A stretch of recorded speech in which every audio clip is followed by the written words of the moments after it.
A gente conta aqui, e essa é uma apuração que eu não conto. Quem conta é a Renata Agostini, porque foi ela que fez.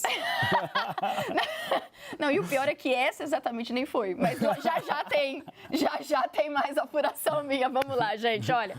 4 entidades do setor produtivo emitiram uma nota hoje em protesto contra a medida provisória do governo federal que reonera a folha de pagamentos para diversos setores da economia. A medida original, gente, de desoneração eram de 17 setores, mas veja, essa proposta do governo deixa um monte de setores de fora. Esse texto das entidades, e aí a gente está falando da entidade que representa a indústria, o agro, os transportes e também o comércio. Esse texto diz que as medidas aumentam o ônus tributário sobre o setor produtivo. E aí que eu falei para o Uribe que inicialmente não era minha, porque essa nota é pública, mas eu trago aqui repercussão, gente, porque esse posicionamento dessas entidades, no qual eles dizem que ficaram surpresos, dizem que vai afetar a produtividade das empresas, isso já tem efeito na avaliação que os parlamentares fazem sobre... Lembra aquela pressão em cima de Rodrigo Pacheco para que ele devolva a medida provisória? Pois é. Eles entendem que, a partir do momento que o setor produtivo está indo a público dizer que não concorda e que vai ter efeito direto nos empregos e no funcionamento, né, das empresas no país, isso dá combustível novo para que Rodrigo Pacheco possa se debruçar e, eventualmente, interromper a tramitação do texto. É isso que a gente está falando quando fala em devolver medida provisória. Gente, só rapidinho para a gente entender do que a gente está falando. Medida provisória, o presidente assina e ela tem força de lei. As regras começam a valer tão logo o texto é assinado. Mas existe a prerrogativa do presidente do Congresso Nacional de interromper essa tramitação e devolver, ou seja, dizer que não reconhece e que, portanto, essas regras não devem começar a valer. É disso que se trata, nesse momento, a pressão dos parlamentares, porque eles entendem que, quando o governo fez isso, ele afrontou o Congresso Nacional, que havia há pouco aprovado a prorrogação desse benefício. Benefício esse que agora os setores estão reclamando que ficarão sem. E na equipe econômica, eu fui conversar lá também com o time de Fernando Haddad. Olha, eles entendem que ainda dá tempo de reverter justamente esse azedume que a edição da medida provisória criou. Gente, a avaliação do time do ministro da Fazenda é que esse texto ele precisa ser melhor explicado. No entendimento ali do entorno de Fernando Haddad, o governo tinha 2 opções. Diante da avaliação de que o Congresso aprovou, a prorrogação desse benefício era inconstitucional e não tinha previsão orçamentária. Então, o governo poderia ir até o Supremo Tribunal Federal e tentar baixar com tudo ou editar uma medida provisória para, ao menos, manter o benefício para alguns setores. E foi esse o caminho que o governo optou. Então, o que agora a equipe de Fernando Haddad está dizendo é que precisa gastar sola de sapato para, primeiro, tentar explicar isso aos congressistas, que não é ali um embate, mas sim espaço para que eles tenham tempo agora para dialogar.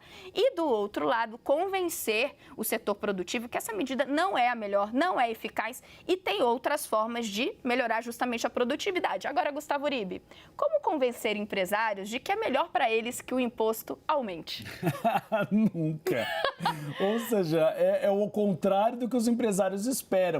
E já tem uma ala do governo, conversando com alguns integrantes do governo, que acreditam sim que vai ter uma devolução da medida provisória. Seria a primeira derrota de Luiz Inácio Lula da Silva com o fim do recesso parlamentar. Mas está a questão da judicialização. Tem muita dúvida, né, em relação a isso. Tem ouvido uma dúvida? Se realmente pode ter uma interferência do Supremo? Exato. Esse é um movimento que o governo está ali sopesando. A gente contou aqui no Bastidores CNN que essa ação questionando justamente a medida do Congresso, ela já estava pronta, ela foi elaborada pela Advocacia Geral da União e eles estavam só esperando ali a decisão final do ministro Fernando Haddad. A opção foi já editar a medida provisória e segurar essa ação na Justiça. Mas, contamos aqui, no entendimento do governo, essa era uma carta na manga. A depender dos reflexos e das negociações, esse expediente poderia ser novamente adotado.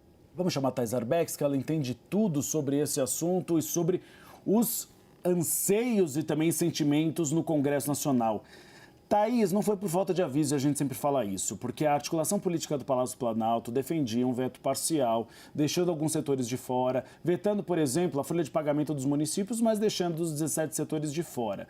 Agora vem a borrachada. Qual você acredita que vai ser a solução para esse processo? O gogó, o diálogo entre o Poder Executivo com o Poder Legislativo? Uribe, quem entende tudo disso é a Renata. Não coloca essa pressão sobre o meu colo aqui, por favorzinho. Hoje o Uribe tá dando carimbo para todo mundo. Exato. Agora você vai ser a expert em humores do Congresso. Vai, Thaís. Que Rivotril. Uribe, o que a gente pode desenhar desse cenário? Tem uma articulação que é bastante interessante, que os senadores captaram tão logo essa medida provisória foi editada, que foi justamente a de colocar no mesmo texto não só a reoneração, mas os dois outros pontos, o que diz respeito àquelas multas das empresas e também daquele programa especial para o setor de evento. Qual foi a avaliação feita ali no Congresso Nacional? Que, ao tratar de 3 temas numa única medida provisória, na prática, o governo federal, o Ministério da Fazenda, dificultou um pouco a devolução imediata daquela medida provisória. Por quê? Porque o regimento interno do Senado, ele tem um artigo que diz respeito, sim, à prerrogativa da Casa, do presidente da Casa, de fazer essa devolução. Ele trata especificamente, ele fala especificamente sobre a avaliação do presidente do Senado de fazer de ter um entendimento de que aquela medida pode ser inconstitucional ou que ela afronte alguma lei recém-aprovada ali pelo Congresso Nacional. O problema é que ele terá que fazer, Rodrigo Pacheco, a consultoria do Senado, terá que fazer essa análise a respeito dos 3 temas, para que ele possa, de fato, devolver essa medida. Não acho que seja algo impossível, não estou falando isso. Só estou dizendo que a estratégia do governo foi a de dificultar, na avaliação de deputados e senadores, a devolução imediata dessa medida provisória. Mesmo assim, para terminar, acho que tem chances reais dessa medida provisória ser devolvida sim. E aí, o que a gente vem dizendo aqui na programação, é importante lembrar, Gustavo e Renata, que o ano legislativo nem sequer começou. Imagina que já estamos assim no dia 4 de fevereiro. O que será... o que será em fevereiro.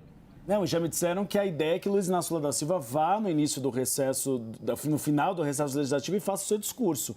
Você imagine os ânimos para o discurso do presidente da República. Porque na promulgação da reforma ele já foi vaiado, imagine agora que o Congresso Nacional quer devolver a medida provisória. Climão. Torta de climão. Total, climão. É para eu continuar ou não? Claro, sempre. Diga, arremata pra gente. Não, é exatamente esse o clima. Um clima nada bom ali no Congresso para o governo federal.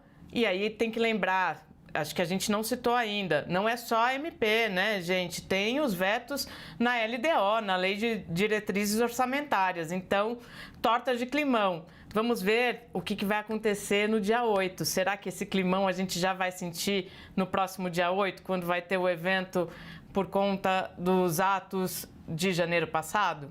Eu acho que talvez não de Pacheco, porque Pacheco, ele é extremamente fino nesse sentido. Ele não expressa muito bem os sentimentos. É aquela coisa, tira a meia sem tirar o sapato, fala nas entrelinhas. É clássico do mineiro. Então, de Pacheco, não, mas dos outros, provavelmente. Deixa eu só fazer um arremate aqui, gente, porque é algo que é importante para a gente olhar para frente. Existe, sim, todo esse jogo importantíssimo da política. O governo vai ter que achar ali um caminho para negociar. As pressões são muitas. Porém, ainda que essa medida provisória, no fim, seja devolvida, o problema seguirá. Não é bobagem quando a equipe econômica diz que não tem previsão orçamentária. O orçamento foi aprovado sem essa previsão desse buraco aí que esse benefício cria. E veja, Tribunal de Contas da União está de olho. Se o governo gasta sem previsão orçamentária, dá problema. Então, não é algo que some apenas se Pacheco devolver a medida provisória. Thaís Arbex e todo o seu termômetro super sensível sobre os humores do Congresso Nacional volta ainda nessa edição, gente.